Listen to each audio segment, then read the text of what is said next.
جیسا کہ آج سب ہم یہاں اکٹھے ہوئے ہیں،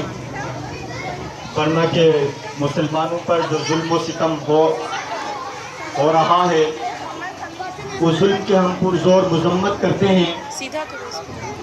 اور اقوام متحدہ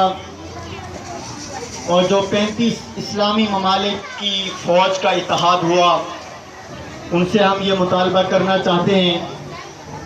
کہ آپ کا یہ اتحاد کس کام کا، کہ جو اتحاد مسلمانوں کی حمایت میں نہ آ سکا اور نہ ہی ان کی وہ مدد کر سکا۔ تو میں تمام مسلمان حکمرانوں سے یہ مطالبہ کرنا چاہتا ہوں کہ جس طرح پوری امت مسلمہ ان کی حمایت میں بول رہی ہے اور ان کی حمایت میں سڑکوں پر نکل آئے ہیں، اور یہ ننھے منھے مجاہد اور ننھے منھے یہ طلباء یہ آپ کو پیغام دینا چاہتے ہیں کہ اگر آپ ان کی مدد میں، ان کی حمایت میں نہ نکلے تو ہم خود انشاءاللہ ان کی مدد کو نکلیں گے، اور دار ارقم کے فورم سے نکلیں گے، اور دار ارقم کے طلباء یہ ان یہود و عنود کو پیغام دینا چاہتے ہیں کہ جس طرح آپ ہمارے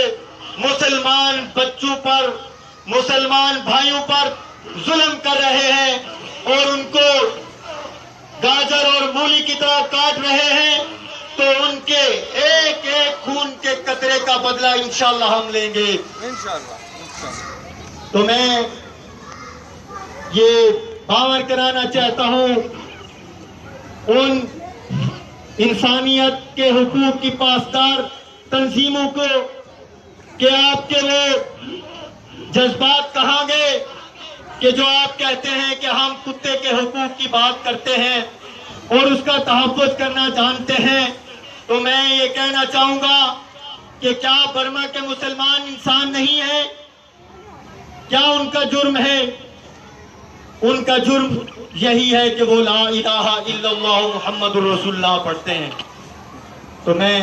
امید کرتا ہوں کہ یہ ہمارا احتجاج، ہماری یہ کال، ہمارا یہ پیغام اقوام عالم اور یہود و عنود تک پہنچے گا اور اس کے بہتر اثرات مرتب ہوں گے۔